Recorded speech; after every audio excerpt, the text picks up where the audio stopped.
centro está fazendo aniversário. Hoje é festa de aniversário. E aí o centro precisa de fazer uma festa. Mas a festa que os espíritas aprenderam a fazer tem que ser com o pessoal mais humilde, pessoal mais simples, pessoal mais pobre. Porque esse pessoal ensina muito a gente. Então, nós consideramos que vocês são a nossa família. A gente tem que igualar. Quem não aprende a igualar, está perdido. Vai ter que ter uma vida muito difícil para aprender a igualar. Igualar é sentir igual. Porque todo mundo pensa que é melhor. Ah, eu sou melhor, eu tenho roupa melhor, eu tenho dinheiro. Isso aí não é, você não é igual não, rapaz. Você não pode sentir diferente, nós temos que igualar. Igualar a quem? Ninguém quer igualar para o cara pobre, para o cara humilde, para o cara doente. Ninguém quer igualar com eles. Não quero ser igual, não, quero ser melhor, quero ser mais rico, quero ter casa boa, ter dinheiro.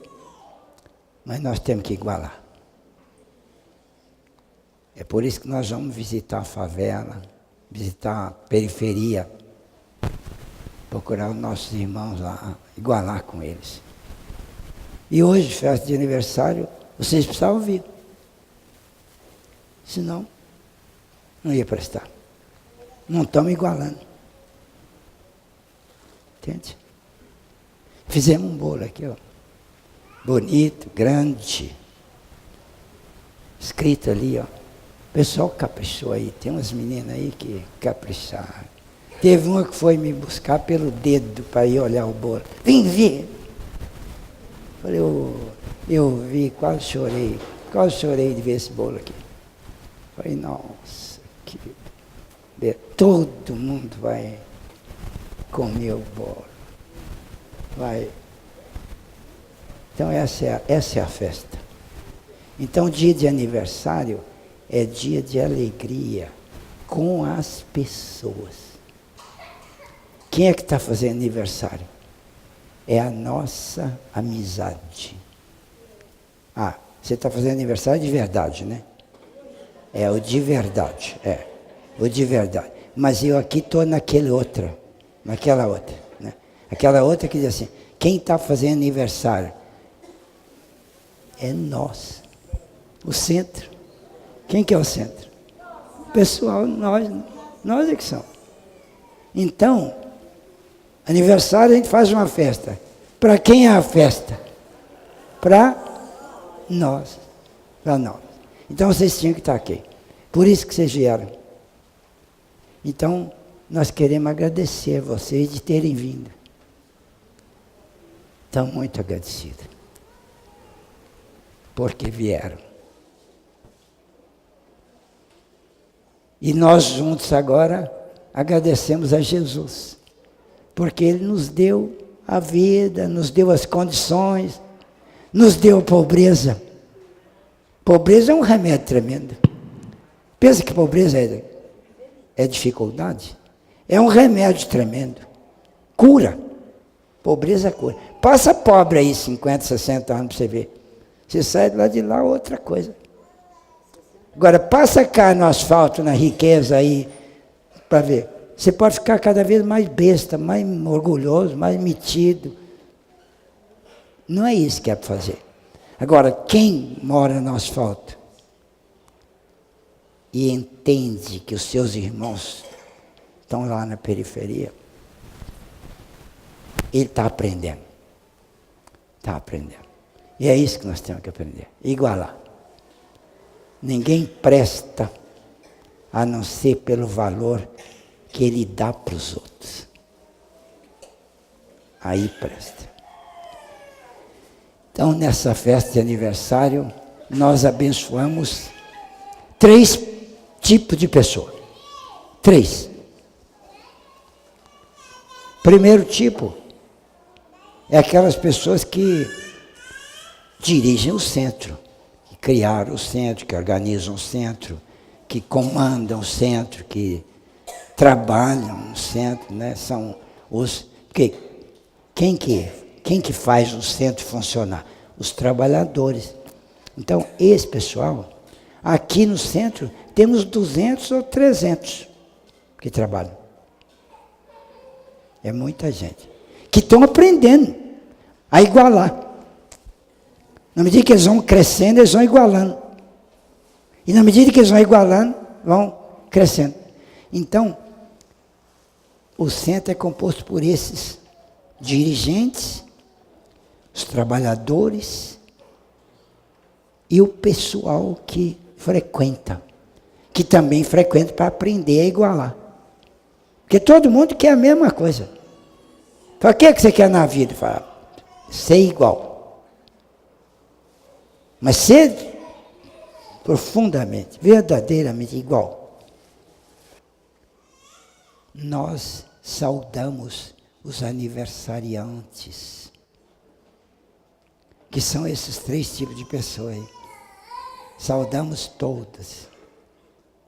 Os trabalhadores, os frequentadores. E hoje, os trabalhadores do Aeluz se encontram com o pessoal da periferia. O pessoal mais humilde, materialmente. Tem que ser humilde de verdade mesmo, né? Não é só com dinheiro, não. Porque humilde com dinheiro, o cara é pobre. Mas ser pobre e orgulhoso é uma praga. Porque aí ele vai ficar pobre muitas vezes. Até ele largar de ser orgulhoso. Porque a pobreza corrige o orgulho. Esses ricos aí, se eles não tomar cuidado, vai ser tudo pobre depois, na outra encarnação. Para aprender a humildade. E quando fala esses ricos aí, a gente não pode tirar o pé fora também não, porque pode ser a gente. E se for pobre, está muito bom também. Vai ter uns espíritas lá que vão dar caridade para nós. Vão dar cesta lá, vão dar agrado, dar igualamento. Então nós vamos ter agora um estudo, uma palestra, que a palestra educa, né? Aqui, ó. Nós vamos ter uma palestra que vai ser conduzida por uma irmã nossa, que trabalha aqui no centro e trabalha lá na periferia com vocês lá também. Olá, meu nome é Estela Onishi, sou da casa Aeluz, Associação Espírita Caminho da Luz. Hoje a gente vai apresentar um estudo que é a minha responsabilidade na minha família. Estamos aqui com a Rede Luz Espírita e sejam bem-vindos. É um imenso prazer receber vocês na nossa casa. Alguns não conheciam, né? E hoje, antes de eu começar a falar, a gente faz evangelização do bairro Bela Vista. E a turma dos adolescentes, que está faltando boa parte deles nessa apresentação, vai ensinar para nós rapidinho uma peça que a gente ensaiou, tá bom? Então, eu espero que vocês recebam eles com carinho também. Nossa, que dia cansativo, tanta papelada, tanta coisa. Meu Deus, que estresse. Eu vou dormir para esquecer tudo isso.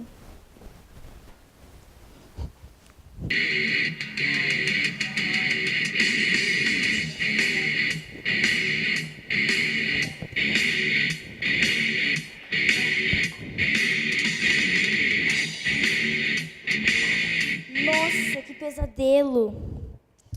Eu acho que eu esqueci de rezar.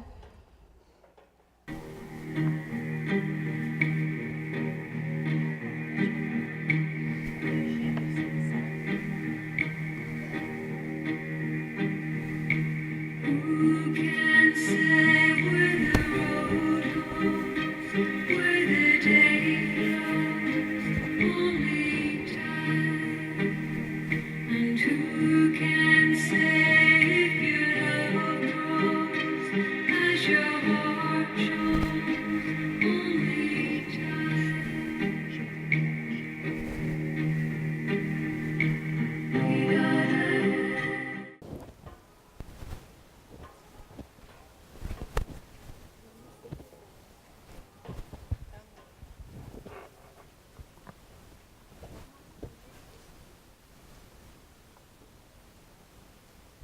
dormir sem rezar, nem pensar.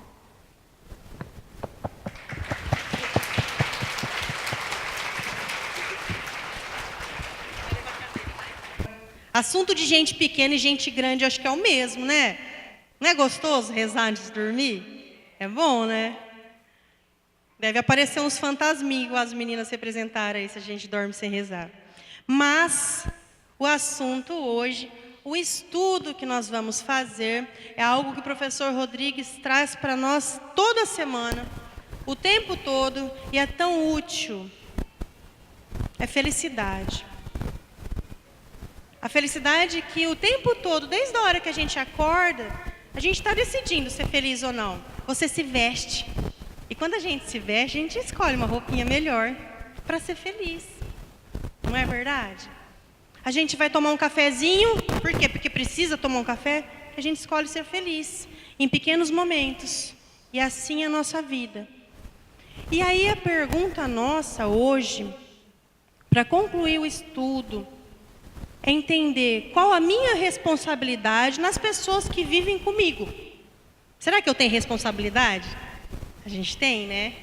Não dá para se sentir culpado se a pessoa é ali toda azeda dentro de casa, mas nós temos responsabilidade sim, pela vida do outro, pela felicidade do outro. E nós aqui no centro, o professor fala muito isso para nós, que quando temos algum defeito moral, esse defeito impede da gente ser totalmente feliz. E aí a gente luta, fala, não, professor, mas é o outro. Não, mas o outro faz isso comigo. E aí eu vou dar um exemplo para vocês. Lembra daquele momento diário que a gente toma um cafezinho e vai ser feliz? Senta ali na varanda, esse sou eu, gente. De repente, batem palma lá na frente, é a sogra. Chegou sem avisar, no momento do meu cafezinho, tirou minha felicidade. Mas aí eu lembro que o professor fala para nós assim, o seu defeito moral te felicita. Não. A minha sogra foi em casa sem avisar, no momento do meu cafezinho. Qual o defeito moral? Que culpa eu tenho? Não é culpa minha, é culpa dela. Sabe como que a culpa é minha? Por que ela te incomodou? Me incomodou porque às vezes ela vem aqui e dá uns palpites de como que eu deveria tratar o filho dela. Então, qual o defeito moral que eu tenho nesse momento? Eu não estou compreendendo essa minha sogra. A minha sogra é uma fofa, gente. Estou dando um exemplo porque a da maioria é usual a sogra, né? Ela não vê o meu marido, que é aquele carecão lá, está segurando minha filha lá. 40 anos, né? Grandão, bonitão. Ela não vê ele assim. Ela vê ele um bebê, uma criança. E de repente ela chega em casa, ela vai querer que eu trate ele na medida do que ela tratava quando ela entregou para mim. Então o que está faltando para mim entender essa sogra? Compreensão. Não, meu defeito não é esse, não, eu não ligo. O meu defeito é que eu gosto de receber as pessoas em casa quando está tudo arrumadinho. E aí eu me lembro que a sala está toda bagunçada. Como que eu vou abrir a porta? Tirou minha felicidade por causa disso. E aí é mais um defeito moral. A gente quer ficar dando satisfações para os outros. De como está a minha vida, de como que não está. É por isso que aconteceu isso, por isso que aconteceu aquilo. É um defeito moral meu esse. Eu tenho que estar com a minha consciência tão ligada a Jesus, a Deus, que quando eu faço algo de bom ou de ruim, eu já sei que está escrito. Mas eu quero ficar me justificando e isso me felicita. Então são sim defeitos morais meus que fazem com que parece que o outro me felicitou, mas não sou eu. E aí qual é a minha responsabilidade quando é entregue nas minhas mãos um filho? Eu tenho uma bebezinha de 2 anos ali. Vocês sabem o tanto que a gente ama as crianças. Mas para quem não tem filho aqui também, chamamos Deus de Pai. Todos nós somos irmãos de jornada. Então, quem está do nosso lado, na nossa família, nós temos uma responsabilidade de ser uma conduta cristã, para que eles também sejam felizes. E quem mora com gente feliz é mais gostoso, não é? Né? E qual a minha responsabilidade nisso? Olha só. No Livro dos Espíritos, a pergunta 207, Kardec fez assim: os pais transmitem frequentemente aos filhos uma semelhança física? Todo mundo sabe. A minha filhinha de 2 anos é a Xerox do Oceander, mas ela tem cabelo. transmitem também uma semelhança moral? Transmite uma semelhança moral? Isso daqui que eu acabei de perguntar é algo que todos nós falamos o tempo todo. Ah, olha, teimosa. Sabe por que é teimosa? Puxou para a avó. A avó era teimosa. Quando falava que era pedra. Não adiantava ser pau. Olha ali, é nervosa. É nervosa igual o pai. E aqui eles vieram nos responder que não. Esses probleminhas morais é do espírito. Quer ver o que ele responde? Não. Uma vez que tem a alma ou espírito diferente, o corpo procede do corpo, mas o espírito não procede do espírito. Entre os descendentes das raças não há senão consanguinidade. Você se parece com sua mãe, mas você não herdou dentro do seu sangue a teimosia dela, o apego, a impaciência. Não, nós não herdamos. E aí, continuando, então, como eu posso deixar as pessoas que vivem comigo mais felizes? Se aqui no centro nós aprendemos com o Rodrigues, que ele tira de todas as obras que ele lê, que os nossos defeitos morais nos infelicitam. Como então eu vou influenciar as pessoas que vivem comigo? Aí eu pergunto, será que eu tenho influência nisso? Será que eu posso ajudar ou prejudicar as pessoas que vivem comigo, a felicidade delas? E Kardec continua na questão 208. Os espíritos dos pais exercem influência sobre a do filho depois do nascimento? Uma influência muito grande, respondem para ele. Como dissemos, os espíritos devem decorrer com o progresso um dos outros. Muito bem. Os espíritos dos pais têm por missão desenvolver o dos filhos pela educação e para que eles nessa tarefa não falhem, senão serão culpados. E aí, quando é entregue em nossas mãos isso, nós infelicitamos as pessoas quando damos maus exemplos. Porque às vezes a gente fala bastante, né? Faz isso, faz aquilo. E falar é captado 10% das pessoas que vivem conosco. 90% as pessoas aprendem conosco com os exemplos. Porque influenciar é o ato de influir, sugerir. O que a gente sugere no nosso convívio? Como eu estou influenciando as pessoas ao nosso redor? Quantos de nós, às vezes, não tem do lado um amigo que tem um sotaque, daqui a pouco você vê que você está falando igual, com o mesmo sotaque, não é verdade? E ele não está te ensinando a língua dele, mas a gente pega.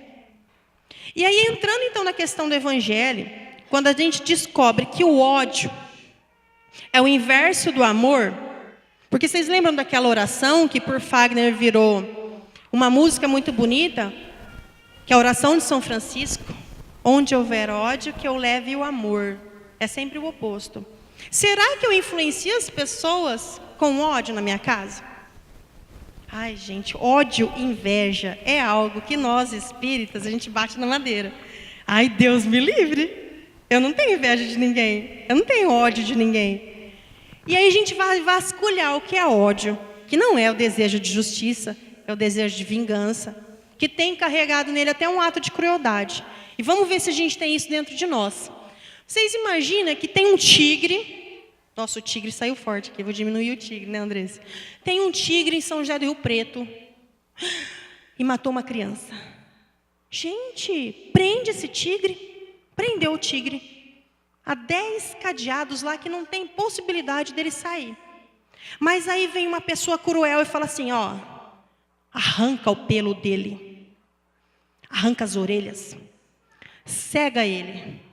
Fala, mas gente, já prendeu o tigre, já não está bom? Ele é um animal, ele matou uma criança, mas já prendeu. Por que eu quero escalpelar ele? Por que eu quero deixar ele cego? Não é verdade? Não seria uma crueldade muito grande? Quer ver como a gente tem ódio?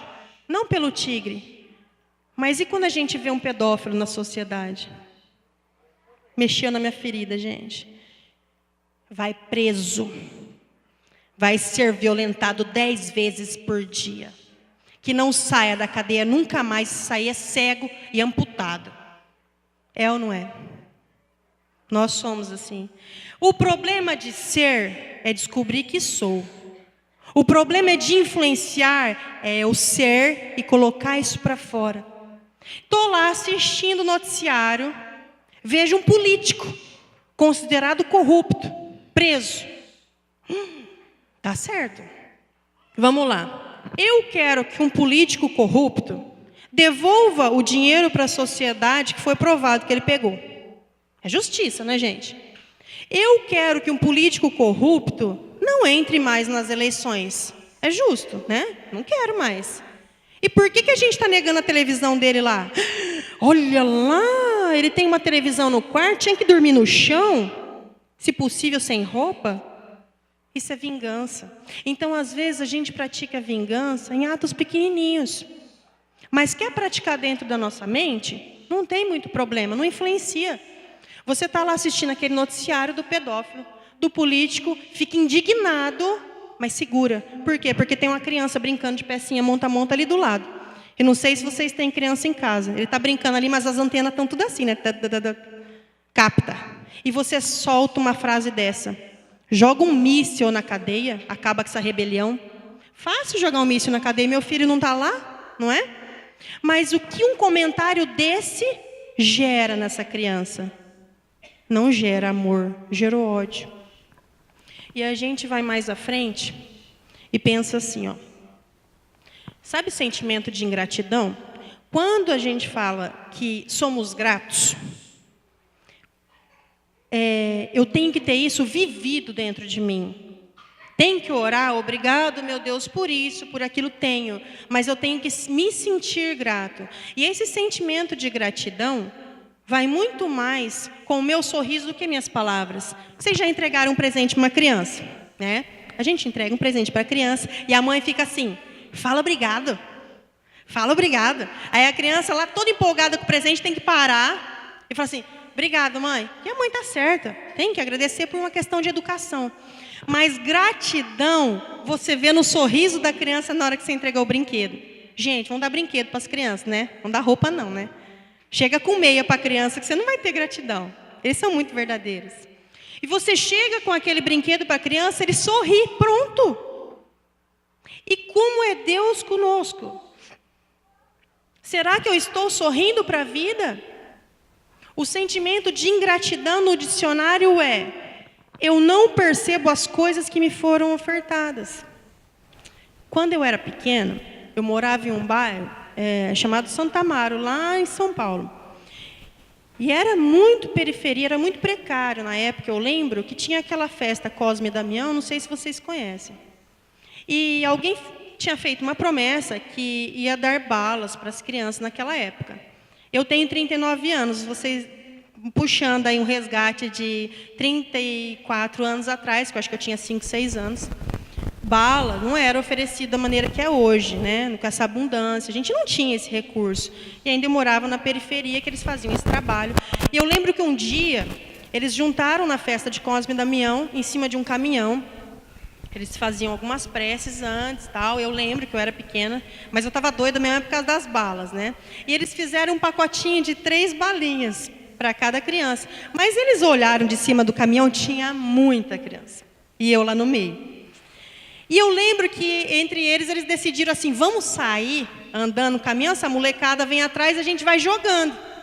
E eu fui atrás do caminhão correndo, só que eu tinha 5, 6 aninhos, eu não peguei bala, mas o meu irmão conseguiu um pacotinho. E fomos para casa. A pacotinha tinha 3 balas, o meu irmão, com muito custo, me deu uma. Aí eu lembro que a minha mãe, na hora da oração, ela falou assim, obrigado, obrigado pelas balas. E eu me revoltei. Falei, que bala, mãe? Eu não ganhei. Você não ganhou, Estela? Você não chupou uma bala? Ah, eu chupei mais. Ela falou assim, teve criança que não ganhou nenhuma. Esse é o sentido da gratidão. Eu agradeço o que eu tenho.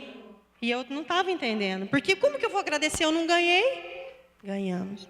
Nós temos muito quando a gente se compara com os que não têm.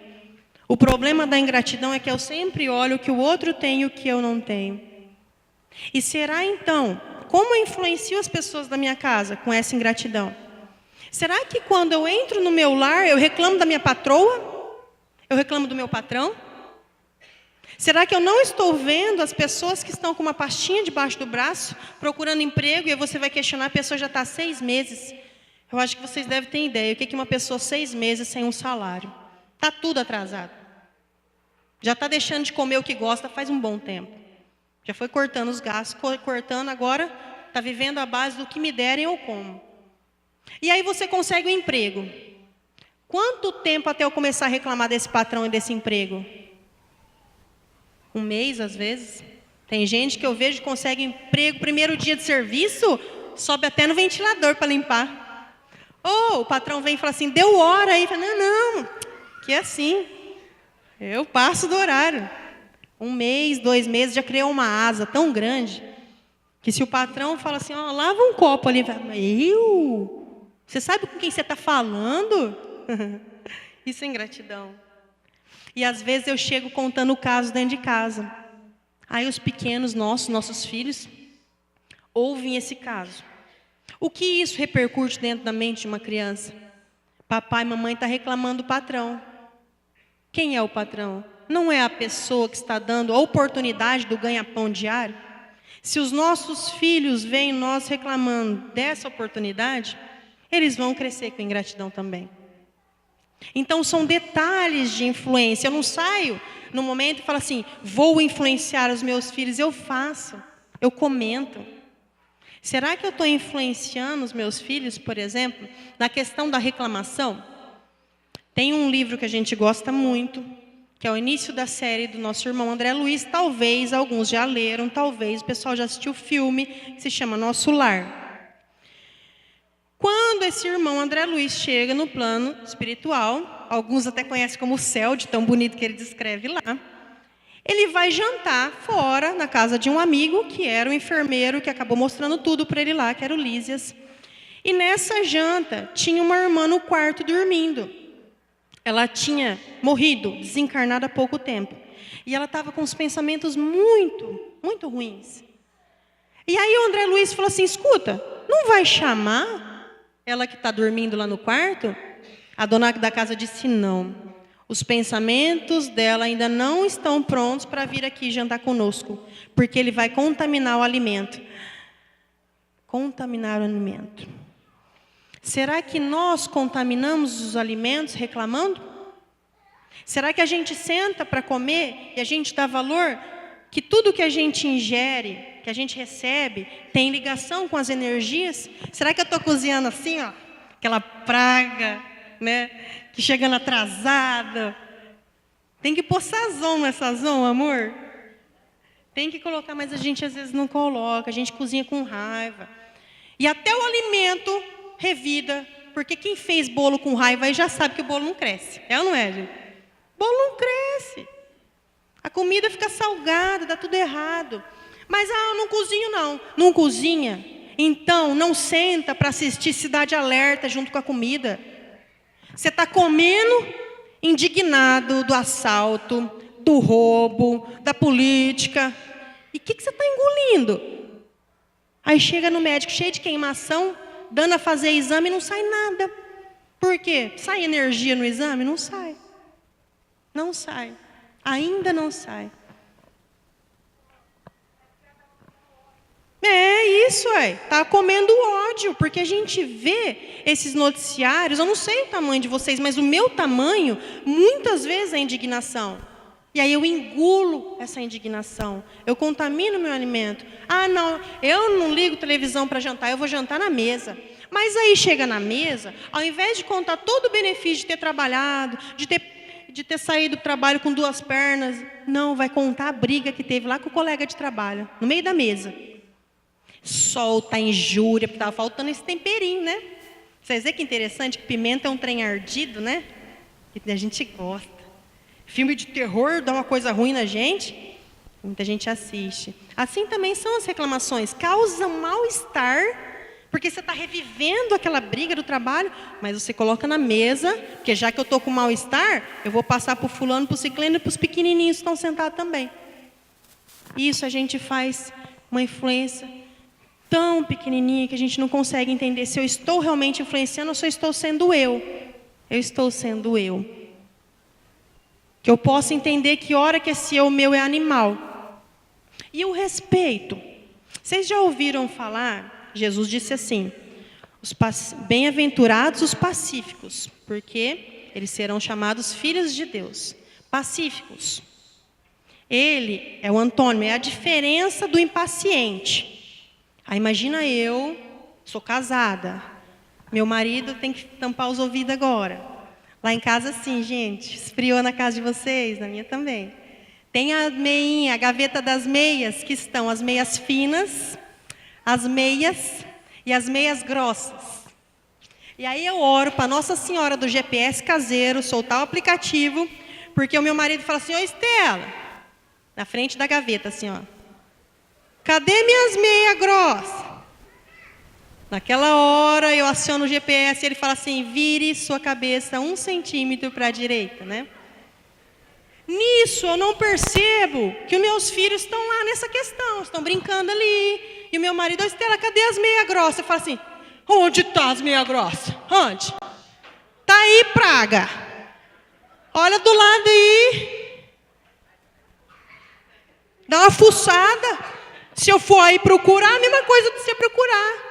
Eu dou essas respostinhas, que às vezes somos acostumados, mas é demonstração de impaciência pura.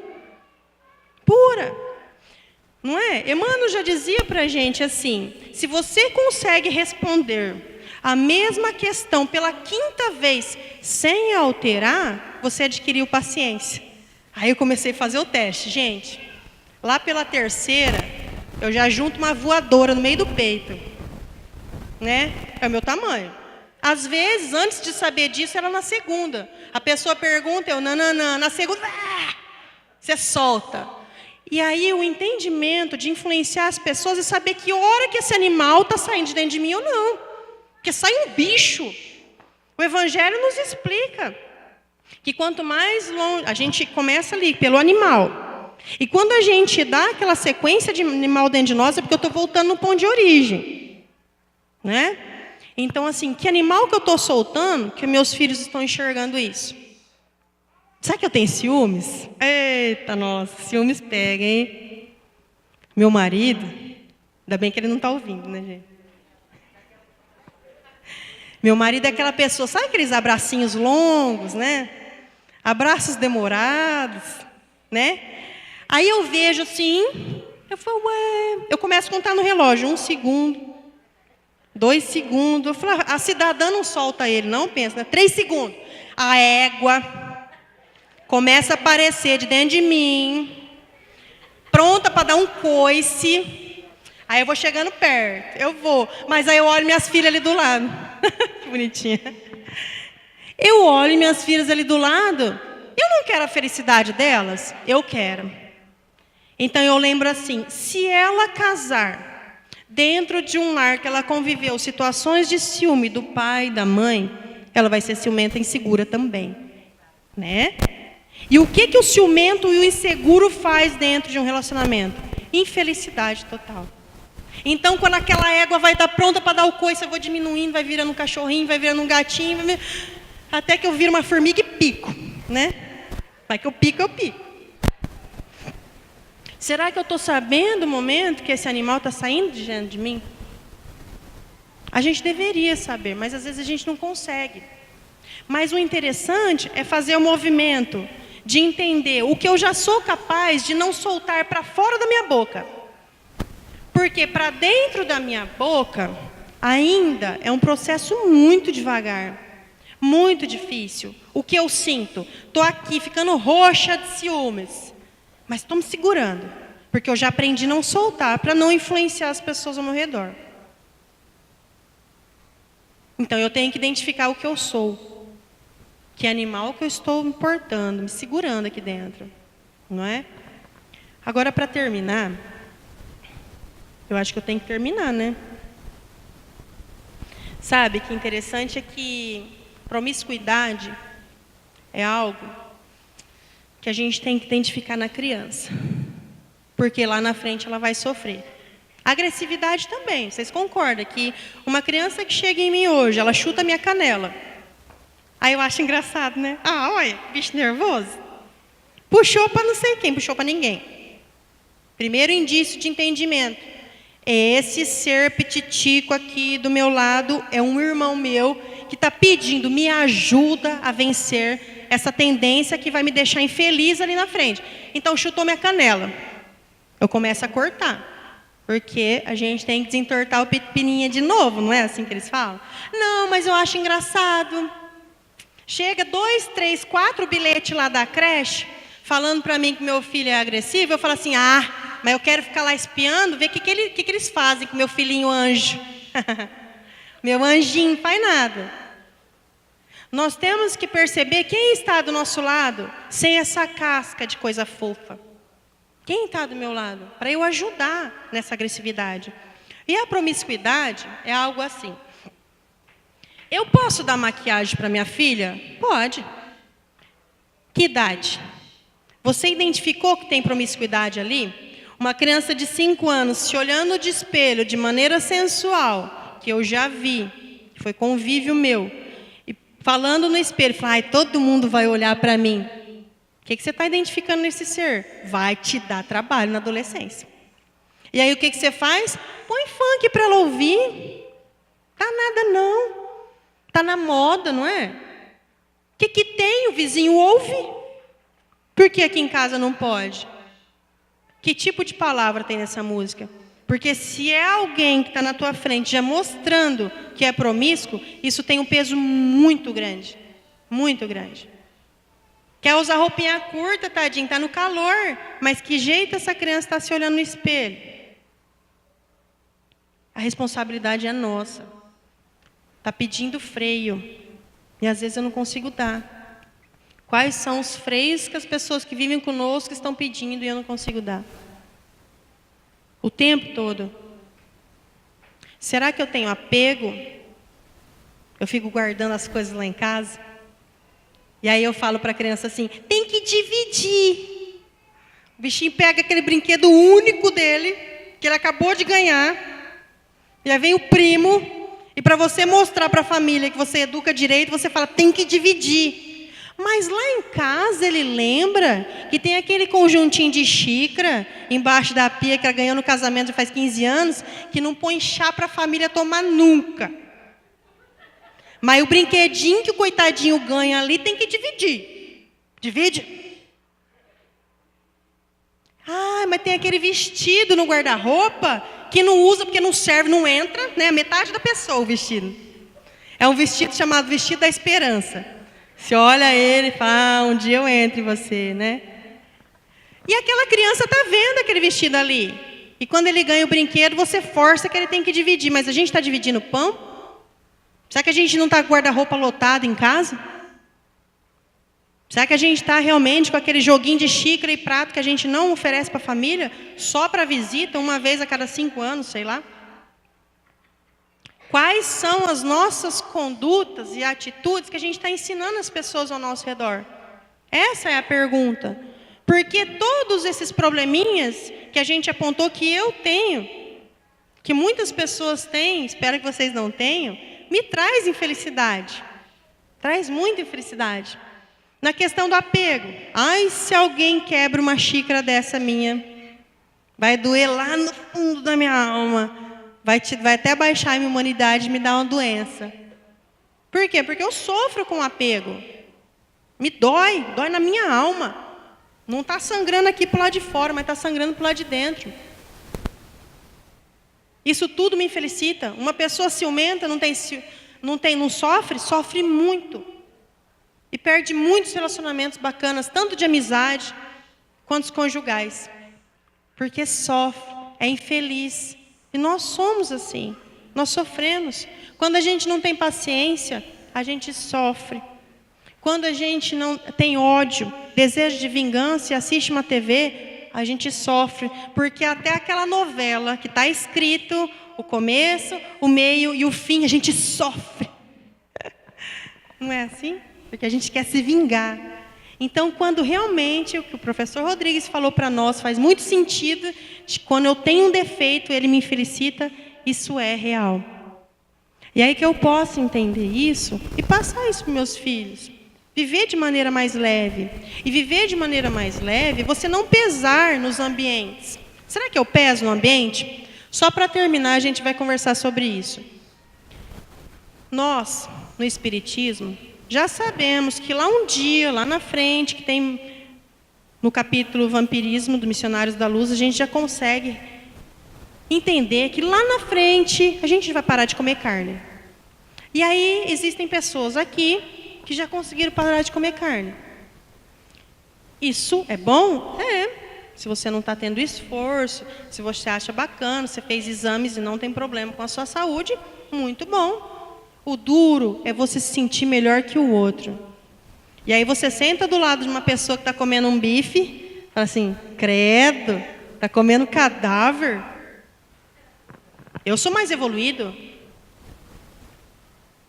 E aí eu peso na situação. Será que eu estou pesado assim? Outro dia, fui num almoço de família e ouvi o tanto que eu estava pesado. Isso é muito chato. Eu resolvi parar de tomar refrigerante. Eu fiquei uns 10 anos sem tomar. E aí eu lembro uma vez que eu cheguei nesse almoço de família, e não tomar refrigerante é uma coisa muito bacana, porque, né, a gente já está se libertando de um tantão de açúcar e química. O pior é o peso que eu estava fazendo na minha família de anunciar que eu já decidi isso daí na minha vida. Eu cheguei para almoçar, uma tia gritou lá no fundo, ô Estela, seu suco está na geladeira. Olha que peso para a família, uma coisa que eu decidi por mim, para o meu bem, eu peso para os outros. Parou de beber? Ótimo. Mas agora você vai excluir todos os seus amigos que bebem? Parou de comer carne? Ótimo. Mas quando te chamarem para sair, você vai ficar assim, ó. Mas onde você vai? Um amigo meu vegano, nada contra a pessoa vegana, não sei se vocês conhecem. Eles não podem comer derivados de animal. Inclui manteiga, caldo quinor, tudo quanto é coisa. Então é uma alimentação muito mais restrita e complicada. Se você não entender que isso fez bem para você, mas você forçar isso no outro, você não tem mais onde passear. Ou vão comer pizza? Ah, não, pizza tem queijo, vai ovo na massa, não vou. Perdeu todos os amigos, sem entender que estava sendo pesado. Por quê?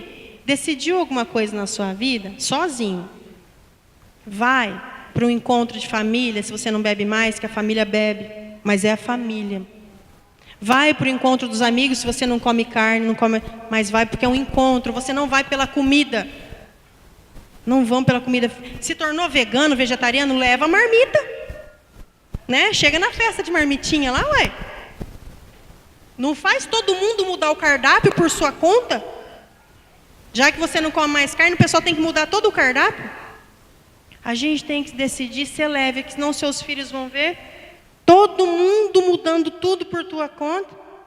E vai falar, tem que ser assim. Então, quando eu decido alguma coisa, eu imponho para o mundo que tem que ser assim. Não tem. Você impõe para você.